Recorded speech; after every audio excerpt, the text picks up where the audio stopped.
Hi students, how are you? Welcome back to the third session of your grade 12 geography. Students, do you remember what you have learned in the second session of your grade 12 geography programs? As you remember, you have learned about the population theories of the world. Today, let's come to the age, sex structure of Ethiopian population. Students, as you know, population of the world have their own structures, which is based on sex and age. By using age structure, we can classify the population into different age categories. Therefore, age structure is the distribution of a given population into age groups. In other words, age structure is a pattern that results from the distribution of members of population into different age categories. So, you have to know the types of category that is found in age structure. The major structure or very important statistical tool for understanding age structure is 1. Age group, 2. Population pyramid. Let's see them one by one.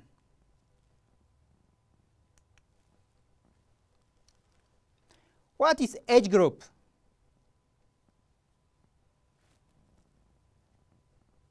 Age group is also used for different sets of numbers to define age groups. The most widely used age groups are 5-year age group and the broad age groups. What is the 5 age groups or 5 years age groups? That means classifying the population into 5 years of age categories. For example, you can use from 0 up to 4, there are 5 years, 5 up to 9, 10 up to 40, and 60 up to 64, finally 65 and above. In another way, this is called the broad or age category. In the broad age category, there are up to 40, 50 up to 64, and above 65 are found. As you know, there are high amount or large number of years between these age categories. For example, between 0 up to 40, there are 15 years. That's why what we call it broad age category. In the broad age groups, the first group, this group is known as the young population, which are economically dependent population groups. From 50 up to 64, we call it the adult or the economically active population, the independent one. And above 65, we call them the old age. What the importance of understanding these age categories? One is to know the working age groups and which is not. The second one is population pyramid. What do you think about population pyramid?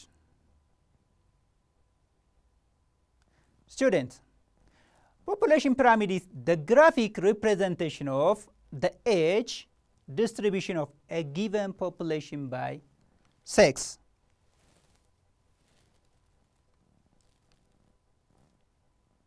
In countries where birth rates are high and death rates are high, the population pyramid has the form of triangle.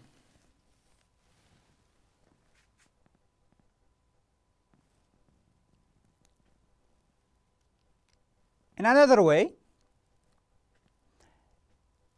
in this triangle population pyramid, the pattern is typically of the population of developing countries like Ethiopia, in which many children are born, but few reach the old age.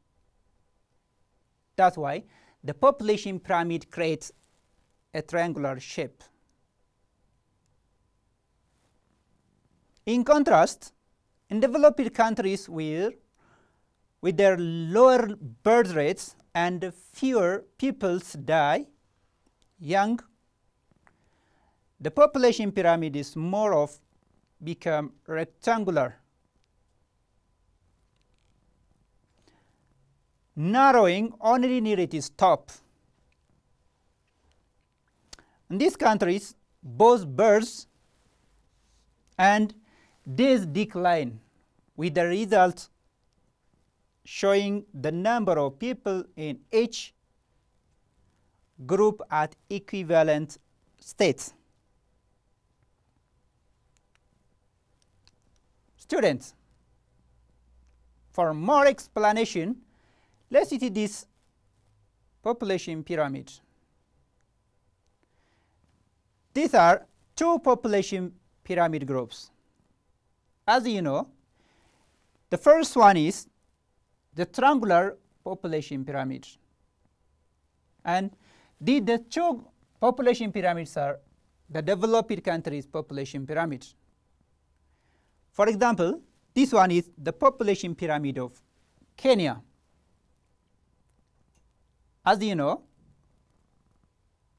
the African countries have high amounts of population growth rates, but very few people reach on the old age. As you know, the base of this population pyramid is broad. That implies high number of birth rates occurred. When you come to the population pyramid of the United States,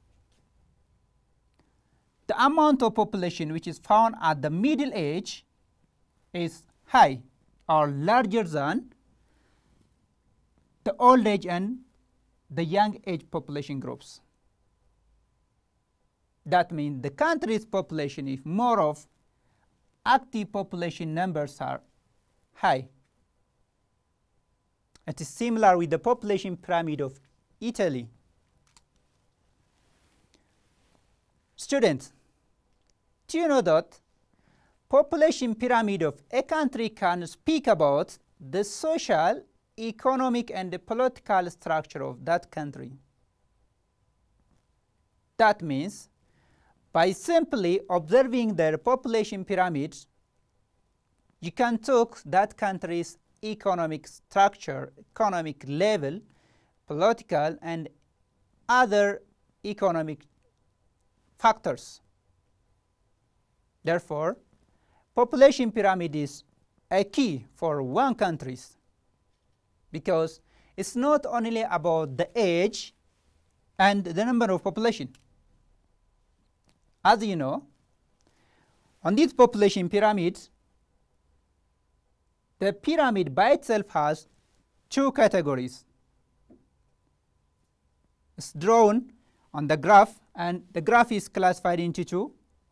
On the right hand side, one group of population is listed, and on the another one, another group of population is listed. That means, for example, the male population and the female population groups.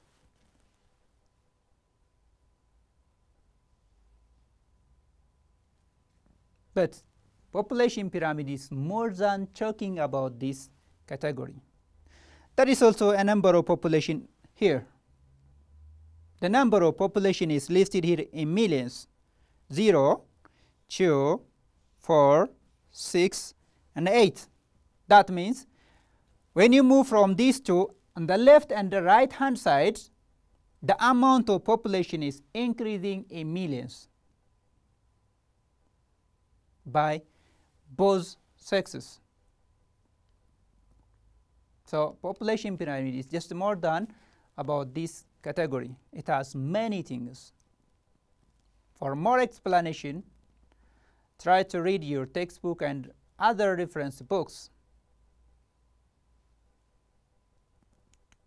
For more information, this is also a sample of population pyramid for developing and developed countries.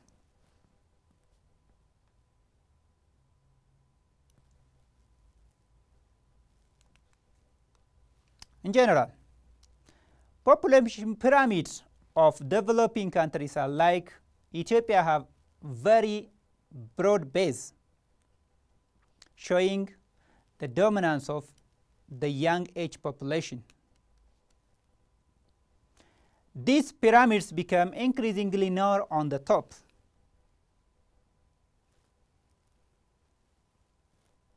Advancing through the age groups, showing that the percentage of population becomes less and less in the upper age groups.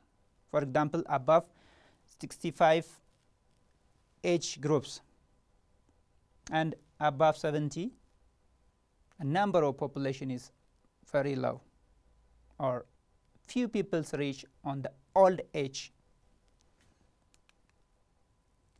Based on this idea, we can calculate the age dependency ratio. That means the dependency which is created by age. Naturally, by being on the certain age groups, you become dependent and independent also.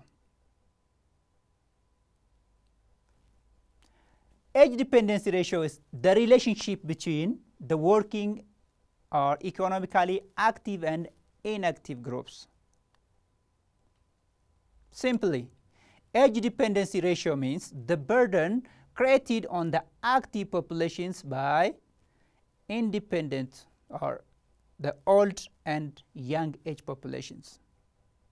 As you know, young age population and old age populations are the dependent population groups based on the age category. Only the adult groups are independent. The age dependency ratio is used to show the magnitude of dependency, as I've told you, dependency burden. We can create or we can calculate this burden or dependency ratios. This is the formula.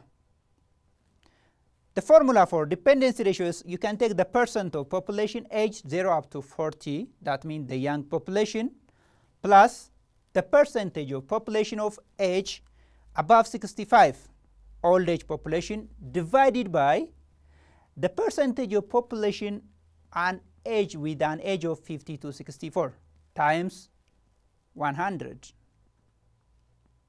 Students, try to do at your home using these formulas of dependency ratio. There are some examples on your textbook.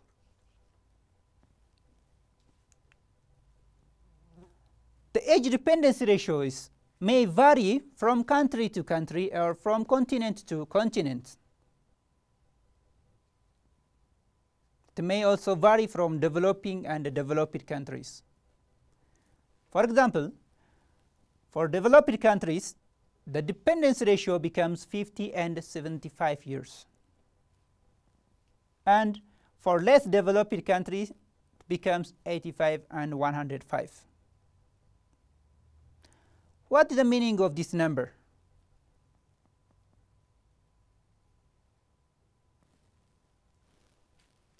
Students, if we say 85, on an average, in every 100 active population, there is one dependent population on each.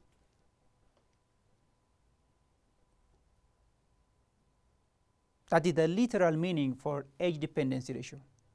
That's a burden of one person on the one person in the active population group. Students, another topic under this chapter is the sex structure of population. Sex structure is simply the ratio of male population to female population.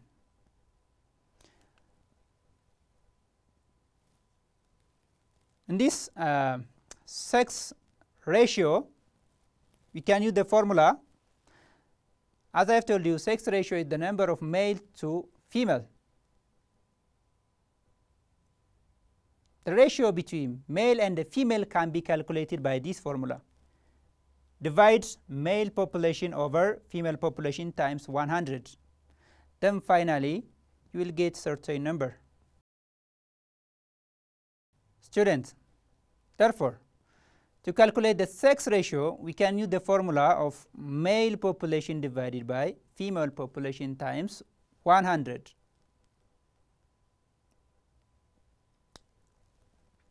Another one is, when you come to Ethiopia, the sex ratio of Ethiopian population increased from 99.4 in 1984 to 101.3 in 1994 to 100.1.9 in 2007. What this implies?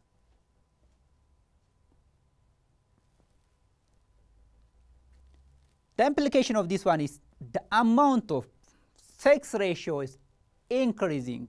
But when we say population sex ratio is increasing or decreasing, in short, if the number of male population is higher than the number of female population, we say population sex ratio is high. But if the number of female population is greater than the number of male population, sex ratio becomes low. Students, Ethiopia's sex ratio vary between rural and urban areas. That means, more particularly in the rural areas, you expect high sex ratios.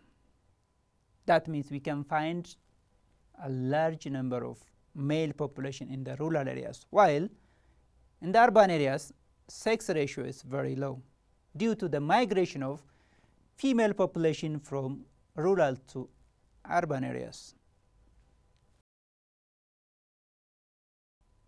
Sex ratio in Ethiopia is also vary with an age. Males predominate among the newborn and the very young in Ethiopia.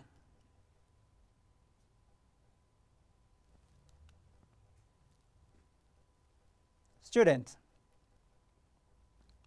let's come to the population distribution.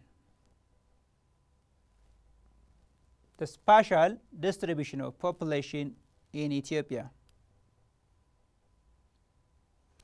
How population is distributed in different parts of the country or in different parts of the world.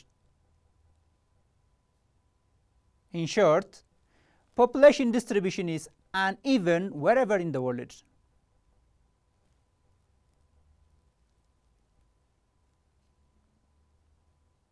The population distribution is indicated by population density.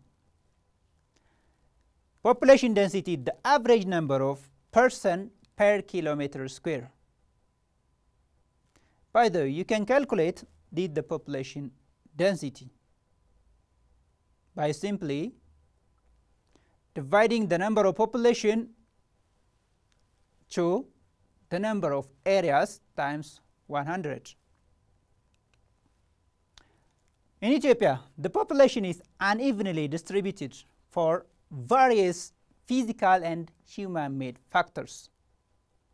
Why? Certain peoples are densely settled on somewhere and sparsely settled on another part. What are the major factors? We can classify these factors in two groups. One is the physical factor. The second one is the human-made factor.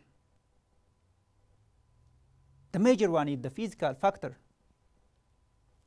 As you know, in the nation, people mostly live in areas with an agreeable life conditions such as moderate climate, adequate supply of water, good vegetation coverage, fertile soil, and absence of disease-causing insects like malaria and disease of flies. In these areas, you know that population density is higher. For such preference, most peoples are found concentrated in the highland and the plateaus of the country. That's why 77% of the population of Ethiopia live in the highland at an altitude of more than 1,800 meters, and only 11% live at an altitude below 1,400 meters. Students, to conclude this one, most of the Ethiopian peoples live on the highland. To show you this is the map of Ethiopia, and let's we focus on how population is distributed and where do you find the high population densities.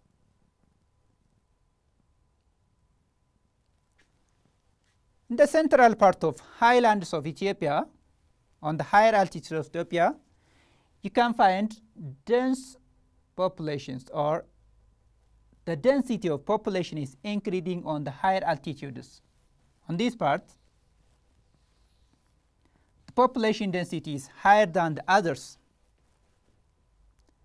In another way, on the peripheral parts of Ethiopia, or on the lowland parts of Ethiopia, you can find sparse population densities.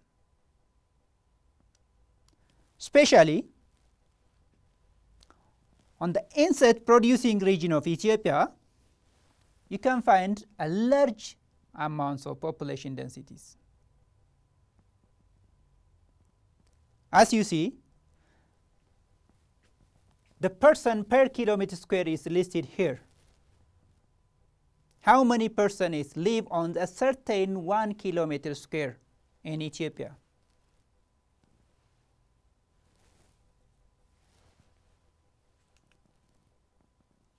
Students, let's see identify these dense and sparse parts of Ethiopian population densities. What we call it spatial distribution. Spatial distribution of population by region is very significantly. The percentage share of the regions range from the smallest proportion of person, which is 0.5% in the Harari region, to the largest 36.6% in the Oromia region. That means the largest proportion of the population is found in the Oromia region, which accounts around 26,993,933, while the smallest proportion of person is in the Harari region, which accounts as 183,415 person. In another way, the Amara region accounts 17,221,976, and the southern nation and the nationality of peoples in Ethiopia accounts 40,929,548 person, which have the second and the third largest population in the country respectively. In terms of density of population, Addis Ababa, Diradwa, and Harari regions are exceptional regions. That's why they are the urban regions of the countries. On this region, the population density is higher. Exception of these three regions, we can see the regional density of population in Ethiopia. As you know, when we focus on the region, excluding the three of the above regions, southern nationalities and the peoples region accounts the highest density of population. From this region, there are different zones which have exceptional high population density. At the zone level, when you see the southern nation zones, Gedio is the first zone. In Gedio, 424 persons per kilometer square is found or live on a certain 1 kilometer square. On the second one, Sidama, you can find 299 persons on 1 kilometer square. The third one is the Kambata, Alaba, Tambaro. On this region, you can find, or on this zone, you can find 299 persons per kilometer square. And in the opposite side of this one, the sparse population zones are found in Ethiopia. These zones are derived from different lowland parts of Ethiopia. Here are the zones. The first one is Kamashi in Benishangul Gumuz, in which an average 6 persons per kilometer square is settled. Another one is Metakal, where 7 or 8 persons per kilometer square is found. Students, some of the zones in Somalia, Afar and Afar regions, for which densities have not been calculated, is recorded as the lowest population densities or the sparse population densities found. What are the factors for these dense and sparse populations? The distribution of population in Ethiopia is extremely uneven, as I have told you. The factors are physical and human-made factors. From the physical factors, you can take the climate, soil, fertility, natural water supply, relief, and vegetation cover.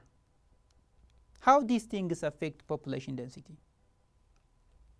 As you know, if the suitable climate, mainly if there is a rainfall, you can find dense population. If there is fertile soil, the person may be condensed on that areas, so you can find dense population on the soil fertility areas. And if there is also a natural water supply, as you know, water is alive. Therefore, every person needs a water, and they are concentrated on the water source areas. Students, another very important thing is the human-made factors. From the human-made factors, the first one is historical migration of population. As you know, the Semitic population groups migrate from the southwestern parts of Ethiopia to the north and the northeastern parts of Ethiopia. Thus make the population of Ethiopia to be densely populated on the central highlands of Ethiopia. Another important thing for human-made factor is the economic activity. When you talk about economic activity in Ethiopia, you can find different types of economic activities. For example, agriculture and pastoralism, animal rearing. In this context, in the highland parts of Ethiopia, you can find the farming. In the farming regions of Ethiopia, the population density is high. And in the pastoralist region of Ethiopia, you can find the sparse population densities. That is due to unfavorable climate condition, shortage of water, and absence of vegetation coverage. Population do not prefer to settle densely in these regions. Students, in this topic, I hope you understand important issues about the factors which affect population distribution and how to categorize the population based on age and the sex. Students, this is enough for today. In the coming lesson, we will discuss determinants of population change. Until that, you can read from different reference books about the theories, about the factors, about the population categories, and another important issues of Ethiopian population information data.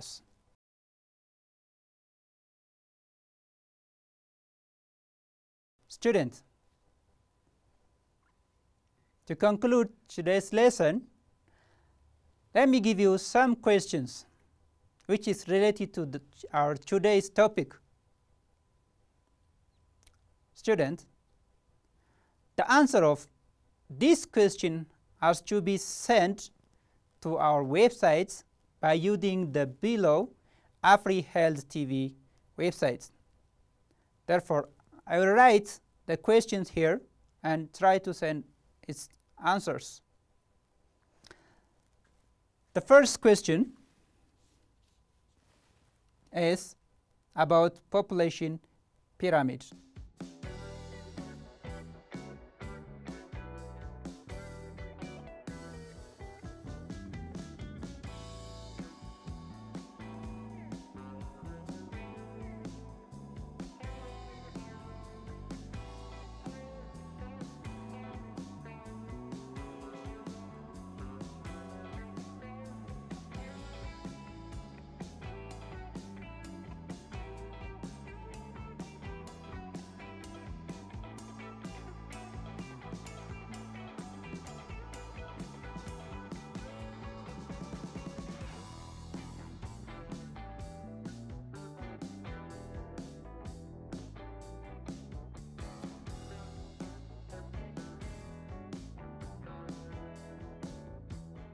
The first question is, what did the population pyramid of Ethiopia implies?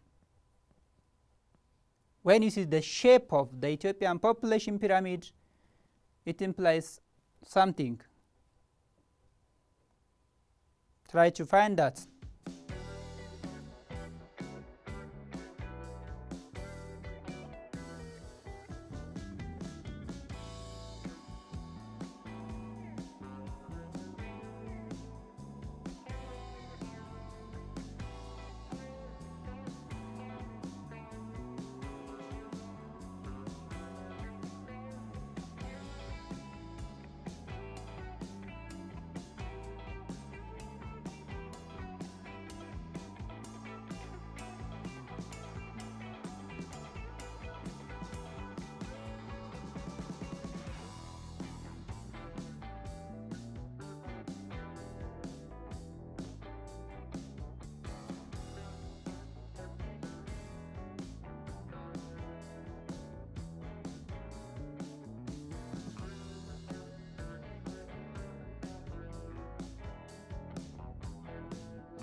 The second question is about the sex ratio.